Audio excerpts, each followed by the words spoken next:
नमस्कार, आदाब।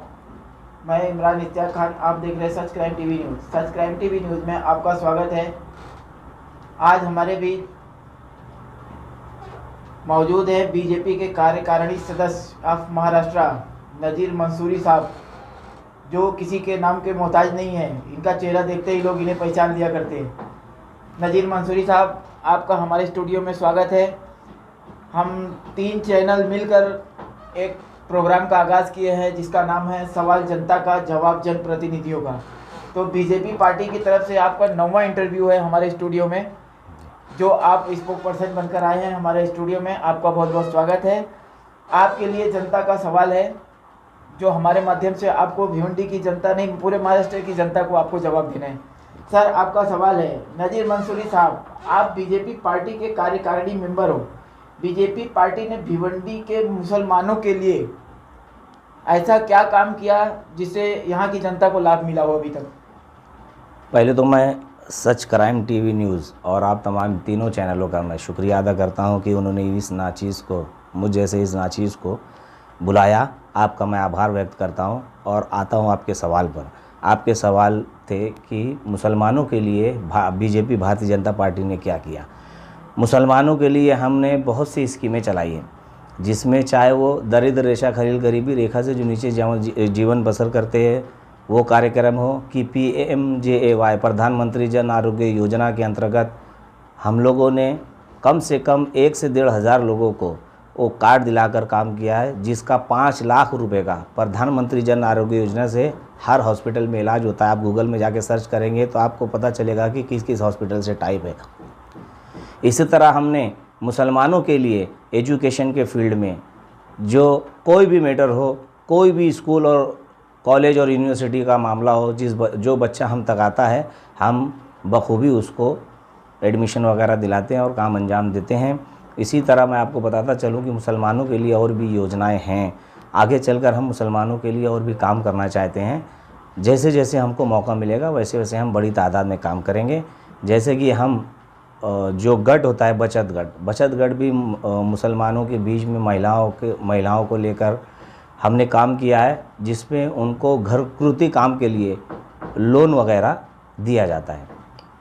सर, दूसरा सवाल आपके लिए है, मंसूरी साहब, पंचायती राज्य मंत्री कपिल पाटिल के जन आशीर्वाद यात्रा में जो गैदरिंग कोरोना काल को लेकर की गई है, अगर भिवंडी शहर में कोरोना पेशेंट पाया जाए इस गैदरिंग के उपरांत, तो इसका जवाबदार कौन? पहली बात तो मैं कहना चाहता हूं आपसे कि जो हमारे खासदार, जिनको प्रधानमंत्री नरेंद्र मोदी जी ने पंचायती राज मंत्री बनाया है, उनका जन आशीर्वाद यात्रा जब निकला तो उन्होंने प्रोटोकॉल का पूरा, कोरोना काल में प्रोटोकॉल का पूरा ध्यान रखा। आवाम उनको चाहत इतनी है क्योंकि चूँकि 74 वर्ष पार हो चुके हैं, 75 वर्ष में हम लगे हैं। 75 वर्ष में ठाणे ज़िले में पहला कैबिनेट मंत्री हमारे खासदार कपिल पाटिल जी को बनाया गया था, जिसमें लोगों को चाहत बढ़ चढ़ कर आई। उनसे मिलने की, उनसे मुलाकात करने की उनकी चाहत बहुत थी। आवाम ने बखूबी खासदार साहब को आपने देखा होगा, और भी हमारे बीजेपी के कार्यकर्ताओं को, लीडरों को आपने देखा होगा कि उन्होंने मास्क का, सोशल डिस्टेंसिंग का किया, मगर उसके साथ साथ आवाम जब उनके करीब आने लगी तो आप देख ही रहे हैं, वीडियो सबके सामने जग जाहिर है कि उनको इतनी मोहब्बत थी, क्योंकि ठाणे ज़िले में पहला कोई कैबिनेट मंत्री बना है देश की आज़ादी से लेकर अब तक। तो अब वो चाहत है, चाहत में हम क्या कर सकते हैं। चाहत है, जनता जनार्दन है, जनता जनार्दन थे ये आदमी दिल्ली से दिल्ली तक पहुँचा है। हमारे जो खासदार हैं, एक वार्ड के अध्यक्ष होने के साथ साथ ग्राम पंचायत के सदस्य बने, ग्राम पंचायत के सरपंच बने, जिला परिषद के मेंबर बने, जिला परिषद के उपसभापति बने, जिला परिषद के सभापति बने, और आज वो आपकी दुआ से 2 मरतबा के खासदार हैं। और दिल्ली में वो गली से दिल्ली तक का सफ़र भारतीय जनता पार्टी ने उन्हें दिखाया है, पहुंचाया है। ये चाहत है, मोहब्बत है। 4 लोकसभा क्षेत्र में जन आशीर्वाद यात्रा चली। आपने लोग देखा होगा कि आवाम का हुजूम था, आवाम की चाहत थी, क्योंकि हर कोई अपने से जुड़ा हुआ है, आवाम से जुड़ा हुआ है कि आज कैबिनेट मंत्री अगर कोई बनाए तो हमारा बड़ा काम होगा, और वो काम होगा, निश्चित होगा। मैं आपको बताता चलूँ, हमारे खासदार साहब के, कपिल पाटिल जी के अंदर वो चाहत है, वो मोहब्बत है, वो काम करने की क्षमता है, जो लोगों को खुद ब खुद खींची चली आती। सर तीसरा सवाल आपके पास है एक आम आदमी का भिवंडी शहर से, कि उनका कहना है कि भिवंडी में बीजेपी पार्टी के लोगों ने आज तक कभी किसी मुसलमान उलमा से मिलकर अदर पार्टियों की तरह राय बात नहीं ले कि मुसलमानों के हक में कोई काम किया जाए, ऐसा क्यों? हम लोग, मैं आपको स्वयं बताता चलूँ कि मैंने कई मरतबा मीटिंग अरेंज की है। अभी आपसे हमारी मुलाकात हुई, मैं वो फुटेज वीडियो निकाल कर दे दूँगा कि कई ऐसे उलमाओं से हम लोगों ने बैठक की है, मुलाकात की है, उनसे राय मशवरा लिया है। मैं आपको एक उदाहरण देता चलूँ, आप कोरोना काल से पहले तक हमारे जो भारतीय जनता पार्टी के जिला अध्यक्ष हैं संतोष एम शेट्टी जी, हज का मामला था। हज पे लोग जब जाते हैं तो उनके फैमिली के लोग एक उत्सुक रहते हैं कि हम भी उनके साथ एयरपोर्ट तक जाएं छोड़ने के लिए, और जब वो हज करके आएँ तो हम उन्हें लेने जाएं, मगर इंतज़ाम ना होने की वजह से वो लोग महरूम रह जाते थे। तो हमने उलमाए कराम के साथ मिलकर, हमारे संतोष शेट्टी जी ने, जो भिवंडी शहर के भारतीय जनता पार्टी के अध्यक्ष हैं, उन्होंने 22 गाड़ी का इंतज़ाम कर उनको हर साल, हमारी ये मंशा रही है कि जो भी हज करने यहाँ से जाएगा तो उसके साथ उनके फैमिली को हम लेकर जाते हैं, और जब वो हज कर वापस आता है तो एयरपोर्ट से लेकर हम वहाँ आते हैं। तो मुसलमानों के लिए बीच में हम काम कर ही रहे हैं और आगे भी आने वाले दिनों में हम करेंगे। उलमाए कराम से नहीं, हर उस शख्स से मिला जाएगा जो अपना मुफीद मशवरा दिया जाएगा। उलमाए कराम से, दानिश्वरों से, टीचरों से, हर किसी से हम मशवरे की गुजारिश सवाल करते हैं। आपके लिए है कि आपकी पार्टी बीजेपी के लोगों ने सारे हिंदुस्तान की सरकारी संपत्ति को निजीकरण करने का फैसला लिया। सर एक आम आदमी का सवाल है कि अगर सरकारी डिपार्टमेंट, सरकारी विभाग अगर नुकसान में है तो निजीकरण क्यों किया जा रहा है, निजीकरण वाले क्यों ले रहे हैं, और अगर प्रॉफिट में है तो उसको बेचा क्यों जा रहा है? सर ये सवाल एक आम आदमी का है आपके लिए। मैं कहना चाहूँगा कि जिन्होंने भी ये सवाल किया है, आप उसको सिद्ध कीजिए। देखिए, एक जो विदेश नीति होती है, एक जो काम होता है, जब आज लोग बताते हैं कि रेल को इन्होंने बेच दिया। आप जाइए, रेल से आप अगर सफ़र करते होगे तो देखिए वहाँ पर कितना बेहतरीन काम हो रहा है। आज जो जर्नल डब्बे में लोग टिकट निकाल कर भेड़ बकरियों की तरह बैठते थे, आज वो हमारे रेल मंत्रालय ने सिस्टम वाइज कर दिया है। एक एक सीट पर एक शख्स बैठेगा, एक सीट पर 4 लोग से ज़्यादा आपको नहीं मिलेंगे। उसके बाद 72 का डब्बा अगर होता है तो उसमें 72 यात्री ही सफ़र करते हैं, ना कि अदरवाइज आपको वेटिंग भी नहीं दिया जाता। वेटिंग वालों को भी बाहर किया जाता है, इसलिए कि भीड़ भाड़ ना हो, कोरोना काल चल रहा है। और उसके साथ साथ हमारे हिंदुस्तान के अंदर जो 5 लाख करोड़ रुपए का कारोबार विदेशों से हुआ है, उसकी आपूर्ति करने के लिए हमें कुछ न कुछ कदम उठाना पड़ेगा। कुछ सहन शक्ति हमारे अंदर, हमारे और आपके अंदर भी होनी चाहिए। क्या इंदिरा गांधी के टाइम पे निजीकरण नहीं हुआ? क्या राजीव गांधी के टाइम पे निजीकरण नहीं हुआ? क्या पहले प्रधानमंत्री के टाइम पर निजीकरण नहीं हुआ? ब्रिटिश कंपनी के साथ करार नहीं हुआ?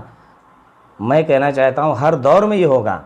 जो सरकार बीजेपी के अलावा अगर किसी की भी सरकार आएगी, जो कि आने वाली नहीं, तो भी निजीकरण का काम कुछ तरीके से। सर आपने अभी एक जवाब दिया कि बीजेपी के सिवा कोई सरकार आने वाली नहीं, ये गारंटी आप कैसे ले सकते हो? हम ये गारंटी ले सकते हैं कि लोगों का काम, जो वर्क है, हमारा नारा है सबका साथ, सबका विकास और सबका पर विश्वास। जो जनता जनार्दन। आपको रोकना चाहूँगा, आपसे माफी चाहूँगा। प्रधानमंत्री जी ने एक नारा लगाया, बेटी बचाओ बेटी पढ़ाओ। आप ऐसे कोई कार्ड बताइए जहाँ बेटी बचाई गई हो, यूपी हो, कश्मीर हो, बिहार हो, राजस्थान हो, मध्य प्रदेश हो, महाराष्ट्र हो, आप बताइए। भारतीय जनता पार्टी जो भी ऐसे काम होते हैं उसका समर्थन नहीं करती है। अगर जिस किसी शहर, जिस किसी एरिए, जिस जिले, जिस किसी प्रांत में अगर ऐसा कुक्रम होता है तो हम उसकी मजम्मत करते हैं, उसकी मुखालिफत करते हैं। ये बिल्कुल नहीं होना चाहिए। मगर हमारे नरेंद्र मोदी जी ने नारा दिया है बेटी बचाओ बेटी पढ़ाओ का, तो हाँ, आइए हम और आप मिलकर, कितने स्कूल कॉलेजों में जो हमारी बेटी का एडमिशन नहीं होता था, आज हमारे आमदार महेश चौगले जी, खासदार कपिल पाटिल जी, जिला अध्यक्ष संतोष शेट्टी जी और हमारे नगर सेवक लोग मिलकर, रोज़ ऐसा दिन नहीं जाता है कि बेटियों की हेल्प और मदद ना करते। सर 5वां सवाल आपके लिए है नजीर मंसूरी साहब, सप्ताह भर पहले आपके कैबिनेट मंत्री श्री नारायण राणा जी ने हमारे आदरणीय सम्मानीय मुख्यमंत्री उद्धव बाला साहब ठाकरे जी को अपशब्द कहा था। क्या बीजेपी वाले कोई बड़ी पदवी या राजनेता होने के बाद किसी की इज्जत करना भूल जाते? ऐसा क्यों? मैं बताना चाहता हूं सर आपसे कि पालघर का इलेक्शन था, वहां पर उद्धव बाला साहब ठाकरे जो हमारे महाराष्ट्र के मुख्यमंत्री है, वो किसी एक पार्टी के ना होते हुए वो सबके मुख्यमंत्री है। कोई अगर प्रधानमंत्री है तो सारे हिंदुस्तान का प्रधानमंत्री है। उन्होंने हमारे यूपी के जो सबसे बड़ा स्टेट है उत्तर प्रदेश के योगी आदित्यनाथ जी का, उन्होंने कहा था, आप वीडियो क्लिप निकाल कर देखिए, कि ये योगी नहीं ढोंगी है, इस ढोंगी को चप्पल से मारना चाहिए। तो ये क्या सर अभद्र भाषा नहीं थी? और नारायण राणे जी ने खाली ये कहा था कि 74 वर्ष पार हो गया, 75 वर्ष में लगे हैं, उनको वो नहीं मालूम कि कितने साल हुए हैं। तो ये कहना क्या गलत है? अगर किसी पार्टी को ठेस पहुंची हो, जो कि हमारे पूर्व मुख्यमंत्री श्री देवेंद्र फडणवीस जी ने कहा था कि हम किसी अभद्र भाषा का समर्थन नहीं करते हैं, मगर हम नारायण राणे जी के साथ सख्ती से खड़े हैं, उनके साथ खड़े हैं, क्योंकि हमारे वो कैबिनेट मंत्री हैं। तो अगर कोई भी किसी भी पार्टी का हो, चाहे वो कांग्रेस का हो, एनसीपी का हो, बीजेपी का हो, सेना का हो, अगर किसी के लिए अभद्र भाषा का इस्तेमाल करता है तो कोई भी शख्स उसकी निंदा करेगा, ना कि समर्थन करेगा। सर, लास्ट सवाल आपके लिए नजीर मंसूरी साहब, क्या अपने हिंदुस्तान में बीजेपी व आरएसएस कार्यकर्ताओं को भारत सरकार ने इतनी छूट दे रखी है कि किसी भी मुस्लिम जनता के साथ अभद्र व्यवहार करे और जय श्री राम का नारा लगाए? क्या राम जी इनके नारे के मोहताज है? और उस पर हिंदुस्तान गवर्नमेंट या प्रदेश गवर्नमेंट का प्रशासन कार्रवाई नहीं करता? मैं आपके मालूमात में बता दूं कि जहाँ जहाँ पर ये मामला हुआ है, वहाँ पर जहाँ जहाँ से वीडियो आई है, जहाँ से वीडियो वायरल हुआ है, चाहे वो मध्य प्रदेश हो, उत्तर प्रदेश हो, वहाँ पर निश्चित कार्रवाई हुई है। और जो लोग राम जी का नाम लेकर कुकर्म कर रहे हैं वो निंदनीय हैं। ना भारतीय जनता पार्टी ना ही कोई वर्ग उसका समर्थन करेगा। राम जी किसी के मोहताज नहीं हैं, वो सर्वोपरि है। जी, वो पुरुषोत्तम राम है, वो उनको किसी को उनके नाम की जरूरत नहीं है। लेकिन सर, ये जो उनके नाम के ऊपर जो अत्याचार होता है, क्या उस पर प्रशासन का हक नहीं बनता कार्रवाई करने का? सर, आपने कहा कि वो आरएसएस के लोग हैं, सिद्ध कीजिए सर वो आरएसएस के लोग हैं। सर, वो बोलते आरएसएस के नहीं, आपकी जानकारी के हिसाब से बता दूं, कोई भी शख्स अगर अपने आप को ये कहता है कि मैं ये हूँ, तो उस वक्त उसको पकड़कर साबित कीजिए कि इस कैडर से जुड़ा हुआ है। अगर मैं कुछ कहता हूँ तो मैं भारतीय जनता पार्टी का जिम्मेदार व्यक्ति हूँ, तो मुझ पर यह आरोप लगेगा। चूँकि छोटे छोटे इलाकों में छोटे भैये जो लोग हैं वो अगर ये काम करते हैं तो हम और हमारी भारतीय जनता पार्टी उसकी मुखालिफत करती है, उसकी मजम्मत करती है। हर छोर पे आपने देखा होगा, चाहे वो उत्तर प्रदेश हो, चाहे मध्य प्रदेश हो, चाहे महाराष्ट्र हो, चाहे अदर कोई स्टेट हो, जिस जगह पर, जिस गली, जिस इलाके, जिस चौराहे पर ये काम हुआ है, हर किसी ने उसकी निंदा की है और हम भी उसकी निंदा करते हैं। और आपके सामने कहना चाहता हूँ, भारतीय जनता पार्टी अल्पसंख्यक माइनॉरिटी मोर्चा का मैं कार्यकारिणी सदस्य होने के नाते कि अगर ऐसा होता है तो ये गलत है, कोई इसका समर्थन नहीं करेगा, इसकी मुखालिफत ही करेगा कोई। नजीर मंसूरी साहब, आप हमारे चैनल के माध्यम से लोगों को सवालों का जवाब दिया, आपका बहुत बहुत शुक्रिया। और एक कुछ बताना था और अगले चैनल में। अरे बताइए।